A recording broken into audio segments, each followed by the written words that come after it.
Update. Would I be the a-hole if I stopped doing all favors for my ex since he refused to do one for me?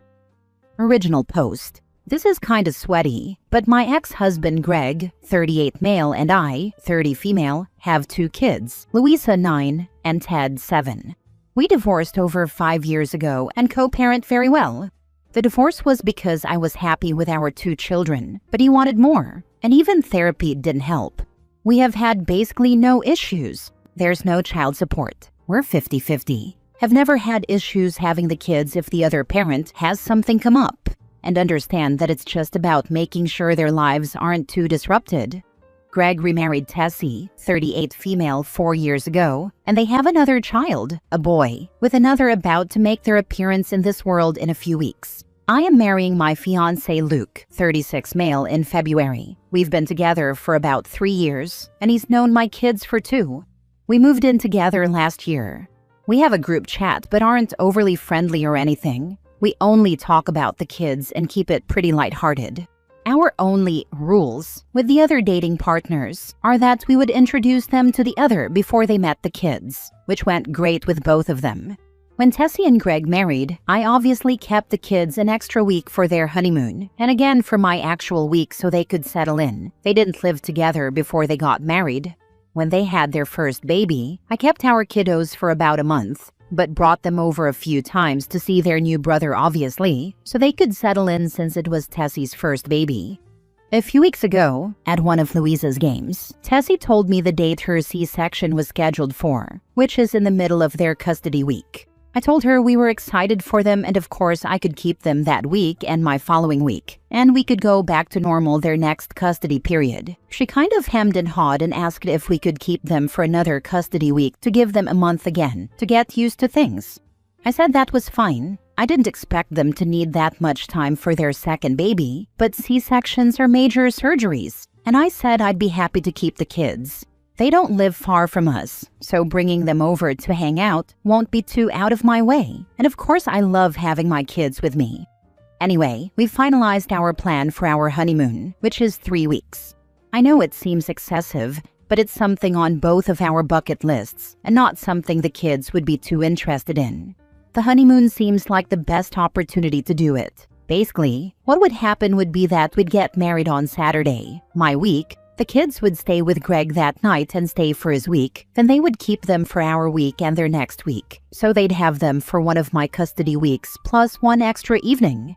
I don't have family around. My parents died young, grandparents before them, and the aunt and uncle who helped raise me retired to New Mexico. 3-hour plane ride plus 2-hour drive at minimum. I have friends who have watched the kids before, but I didn't see a single issue with asking Greg to keep them for a week, since it seems like there's a bit of precedent. I texted him the general plan and emailed him a more detailed one with locations, days, times, etc., so he could know where we were / how to contact us if there was an issue. I thought all was well and good, but they never responded until a few days later when they emailed me what Luke and I jokingly now refer to as the manifesto. It was long, rambling, and repetitive. The gist of it was, what kind of mother goes on a 3-week vacation without her kids? I'm a terrible person in general for asking a young mother to have her stepkids full-time for 3 weeks, while I go and enjoy myself. She kept calling Tessie a young mother. I think she means mother of young kids, and I know it's not the point, but it kept annoying me. Also, it wouldn't be alone with her. Greg would obviously be there. I am a horrible co-parent for asking them to have the kids for 3 straight weeks while their kids are so young. Their newest baby will be 6 months old by then, by the way. Apparently, it's all well and fine that Luke and I don't want more kids. He has had a vasectomy and has known he didn't want kids of his own for a while, but we'd better not think that gives us permission to dump Louisa and Ted on them to gallivant around. I don't think I've ever gallivanted in my entire life.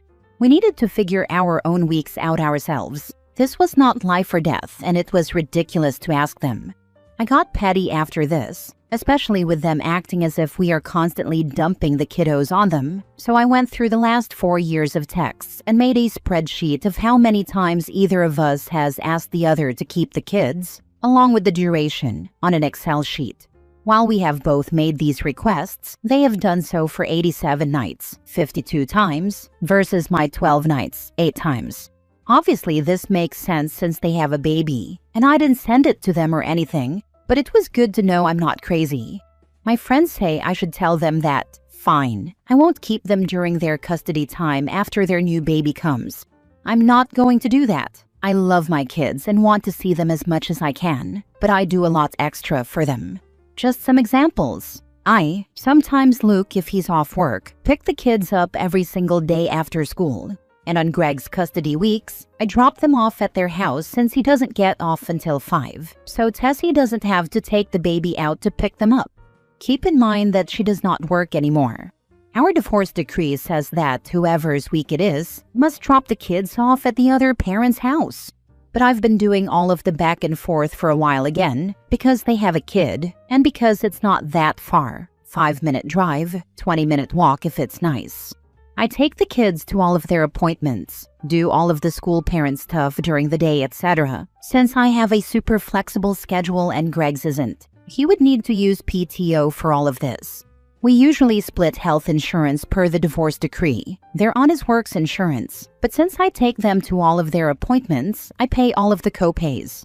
I keep a tally just in case I would end up owing him money, and I know what he pays towards the premiums, and in the past, it was minimal. But our daughter unfortunately has type 1 diabetes, which has gotten pretty expensive. It wasn't killing me, but Greg mentioned how tight money was once when I was bringing it up, and I decided that it's not affecting my life and our daughter needed it, so I've been letting it go. Their son has been in the process of being diagnosed with autism and has pretty bad meltdowns. This is all I know from Greg, so they call me pretty frequently to see if I can come and get the kids for a few hours if things are overwhelming. Of course, I love my kids and spending time with them, but I've had to cancel plans for this and they have not cared. Greg was in an accident and has been using my old car. I got a new one and hadn't sold the old one yet. It's not worth a ton or anything. For the past 7 months, with no effort to replace it. Greg travels sometimes for work, and they, Greg and the kids, have a cat over there. Normally, Louisa would take care of the litter box if Greg was traveling, but since her diagnosis and until we get her labs/health under some form of control, we both agreed that we don't want her messing with it. They let the cat go outside during the day. Since Tessie has been pregnant, she said she shouldn't have to. And Ted is a little young. He tried, failed, now he helps, LOL, so I've been doing it. Anyway, these are all benefits for them that I'm going to inform them are ending. I won't go back on my word to have the kiddos after she has her C-section, but the absolute gall of them to not do the one thing that I have asked of them and that I've done for them has brought me to this. Most of my friends say I'm not going far enough, but a few have said that it might cause a breakdown in our co-parenting relationship, which would affect the kids. That's really the only thing I care about, so now I'm hesitant. Now for the top comments before reading the update. Honestly, I would send an email with a spreadsheet, pretty badass in my opinion, and let them know that you don't appreciate their ungrateful attitude and that you are more than happy to go by the parenting agreement going forward. People want to be petty and ungrateful, and so do I, LOL. I just feel like the best thing for my kids is to have a good co-parenting relationship. My friend's parents were divorced and they did not get along and they made her childhood miserable. It's not their fault we didn't work out, and I want to do everything I can to make their lives not that much harder. But I agree, I need to stop being so accommodating. It will be a horrible wake-up call, and I just don't want them to make my kids' lives worse. Not the a-hole. Don't let anyone walk over you. They said you were dumping the kids on them when they were doing exactly the same. I just hated the word dumping, as if my kids aren't a delight to be around. I mean, for their parents, I'm not one of those crazy moms or anything. I just can't imagine saying they were dumped on me. Now for the update. Hey everyone, I don't know how to link on mobile, so my last post is in my profile. I got way too overwhelmed with the responses, but like I thought, I was completely being taken advantage of, and the friends telling me to let it go can suck it. Joke, I know where they were coming from. They were just wrong. And Greg and Tessie do need to be introduced to my good friend reality. One thing I didn't mention in my last post is that Greg and I have a long history. I've known him forever since we moved to his mom's neighborhood when I was 4. We were always friendly, and then we started hooking up when I was in college and I got pregnant. In his defense, he 100% stood up, married me, took care of us, paid for everything while I finished school, and even paid for my college. But even before all that, he's always been a great guy and my friend.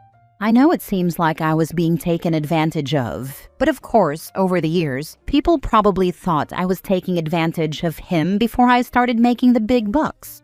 It was me who filed for divorce. He said he could probably go to therapy and find a way to make it work, but I knew I couldn't ask him to do that. And there has been reciprocity in other ways. After we divorced, he definitely helped me a lot in setting up my new home before Luke and I got together. Doing things like mowing, cleaning the gutters, fixing appliances. Obviously, those things don't happen anymore, but I'm just saying it hasn't always been me doing everything. Finally, all of this has not been thankless. Up until the manifesto, they were incredibly and vocally grateful and appreciative. Doing things for appreciative people is great and makes me feel good. Unfortunately, now that we are living in the post-manifesto era, I don't get any joy from helping them out like I used to. With all that being said, I can't continue bending over backwards for him just because he was good to me before. Anyway, I got pretty mad at myself after my last post and decided to respond to the manifesto. As I was hyping myself up though, Greg called. I was pretty amped, so I decided to answer. He started with apologizing. He didn't say it directly, but I got the gist that Tessie wrote the email in anger because of how overwhelming everything is. He reminded me that it wasn't just his son's issues. Louisa was also struggling to get her diabetes under control. Any other type 1 parents can probably relate, and she misread my email to think that I was asking for them to keep the kids for 3 of my custody periods for a total of 6 weeks. Going back to the manifesto, I can kind of see where she was saying that, but it wasn't the most coherent thing to begin with. He said 1 week for our honeymoon is totally fine, and they will figure it out. He acknowledged that it was entirely inappropriate and uncalled for. Unluckily for him, I was not in the best mood and told him, damn straight, it was one of the most deranged and untrue emails I've ever read. I asked him if anything they wrote in the email rang true to him in the cold light of day, and he admitted no. I had kind of been going back and forth on this, and was originally going to tell him to go to hell, and that we would never switch custody times again. I didn't care if they had 5 more kids with C-sections, but I decided against going that far. I told him that I would get the kids when Tessie had her C-section, keep them through my custody, and would expect them to have them back during his next custody period, which still gave them 10 days to recover, etc. If he needed more help, I expected him to figure out any extra child care for our kids, like he will need to with his other son. He started arguing, but I just bulldozed through and told him that he could make this and all of the other times I've helped him out with childcare by watching the kids during my week while I'm on my honeymoon. He said that sounded fair and thanked me. But I told him that the email was so far out of line that any and all extras I've been doing were over immediately. He could either find a new carpool, no bus, private school, or I would keep picking the kids up from school, but he or Tessie could get them from my home during their weeks. If they are unable to care for the children due to their son's meltdowns or their new baby, I would be willing to help them, but warn them that due to their accusations, I would start tracking this, and if I thought it was becoming an issue, I would file for primary custody. I asked him if that would help. He could have the kids every other weekend. I wouldn't demand child support in light of his very difficult situation, even though I know I could, and he insisted that wasn't necessary, that it was on them to figure things out. He really didn't have a lot to say back to any of this and apologized again. I told him that it wasn't impossible to rebuild the trust we've had in the past, but it was going to take a lot of time and hard work on his and his wife's part because I was done putting in so much just to get attacked. He promised he understood and that he'd figure everything else out. I told him that since this was another verbal, aka not legally binding agreement, the first time either of them slips up, makes outrageous demands, or says anything remotely close to what she wrote in that email, I would bring down the hammer, because due to the attacks on my character, I now had a lawyer on retainer. Hadn't met with a lawyer yet, but sometimes you need to bluff. He confirmed he understood. Tessie sent me a text apology. It seems sincere, but I don't trust her.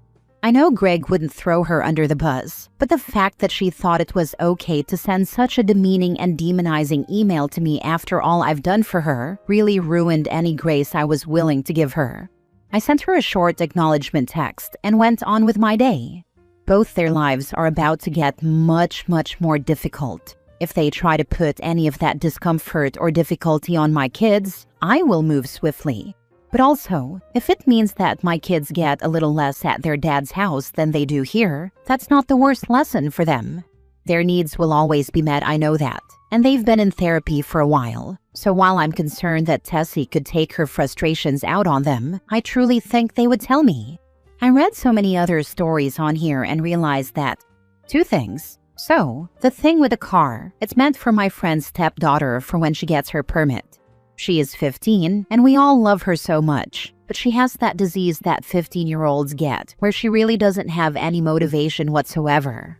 So, I was talking about all this to said friend. She told her husband, and he marched upstairs and told his daughter to get dressed so she could go and take her permit test. She failed, but is going to try again next week, and he is purchasing the car next week. Greg knows and knows he has until then to acquire a new one. And the cat isn't Tessie's cat. It was Greg's guilty divorced dad first Christmas gift, LOL. I really like the cat. She's very sweet and snuggly, and I haven't minded helping, especially since Louisa does feel bad she doesn't do it anymore. Honestly, if it wasn't for that, I probably wouldn't have agreed to help. Luckily, the induction is soon, and Greg won't be traveling for a while, so it's a moot point. Obviously, if they were to decide to get pregnant again, they would need to hire someone to do the litter box going forward. I've probably only done it 3 times, but I see that was crossing some boundaries I should have put up. I'm going to keep enjoying the life that I've worked hard to build. I know they'll always be around and in my life, and it's unfortunate for them that the choices they made got them in this situation, but they're going to have to rebuild their village. I'm excited for the wedding and especially excited to go to Japan. Those things, and of course my kiddos, are my focus going forward. Peace. Good for you. Still gracious, but much less of a doormat. I suggest that you tell them both to reread her manifesto every single time they ever think about asking you for another favor. Because they sure have burned themselves. Both of them. Why do I know it's both? Because you know that the new wife has been saying this crap, insulting and disrespecting you to your ex, and he didn't shut her down.